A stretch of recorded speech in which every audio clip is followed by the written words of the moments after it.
ಕೋಲಾರ ಜಿಲ್ಲೆಯ ಶ್ರೀನಿವಾಸಪುರ ತಾಲೂಕಿನ ಪಿಲ್ಲಿಕುಂಟೆ ಗ್ರಾಮದ ಶ್ರೀ ಹುಚ್ಚಮ್ಮ ದೊಡ್ಡಮ್ಮ ದೇವಿ ದೇವಾಲಯದಲ್ಲಿ 5ನೇ ವರ್ಷದ ವಾರ್ಷಿಕೋತ್ಸವದ ಪ್ರಯುಕ್ತ ವಿಶೇಷ ಪೂಜಾ ಕಾರ್ಯಕ್ರಮಗಳನ್ನು ಹಮ್ಮಿಕೊಳ್ಳಲಾಗಿತ್ತು.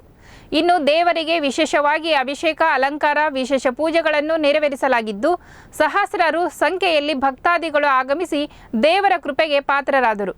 ವಾರ್ಷಿಕೋತ್ಸವದ ಪ್ರಯುಕ್ತ ದೇವಾಲಯಕ್ಕೆ ಆಗಮಿಸುವ ಎಲ್ಲ ಭಕ್ತಾದಿಗಳಿಗೂ ಸಹ ತೀರ್ಥ ಪ್ರಸಾದ ವಿನಿಯೋಗವನ್ನು ಸಹ ಆಯೋಜಿಸಲಾಗಿತ್ತು.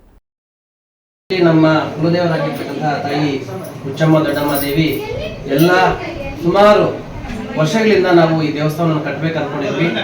ಆದ್ರೆ 5 ವರ್ಷ ಹಿಂದೆ ಈ ಒಂದು ದೇವಸ್ಥಾನವನ್ನು ಕಟ್ಟಕ್ಕೆ ಎಲ್ಲರೂ ನಮ್ಮ ಕುಲಬಾಂಧವರು, ನಮ್ಮ ಅಣ್ಣ ತಮ್ಮಂದಿರು ಎಲ್ಲ ಸೇರಿ ಈ ಒಂದು ದೇವಸ್ಥಾನ ಕಟ್ಟಕ್ಕೆ ಒಂದು ಅವಕಾಶ ಸಿಕ್ತು. ಅಂದಿನಿಂದ 2019ರಿಂದ ಇದು ಸ್ಥಾಪನೆ ಆಗಿದ್ದು ಇದುವರೆಗೆ 5 ವರ್ಷ ಮುಕ್ತಾಯ ಆಯಿತು. ಇಂದು 5ನೇ ವರ್ಷದ ವಾರ್ಷಿಕೋತ್ಸವವನ್ನು ನಮ್ಮೆಲ್ಲ ಕುಟುಂಬದ ಎಲ್ಲ ಸದಸ್ಯರ ಸಮ್ಮುಖದಲ್ಲಿ ಈ ಒಂದು ವಾರ್ಷಿಕೋತ್ಸವವನ್ನು ನೆರವೇರಿಸಲಾಗಿದೆ. ಈ ತಾಯಿಯ ಆಶೀರ್ವಾದ ಎಲ್ಲರ ಮೇಲೆ ಇರಲಿ ಅಂತ ಈ ಸಂದರ್ಭದಲ್ಲಿ ಹೇಳ್ತಾ ನನ್ನ ಮಾತನ್ನು ಮುಗಿಸ್ತಾ ಇದ್ದೀನಿ. ಜೈ ಹಿಂದ್, ಜೈ ಕರ್ನಾಟಕ.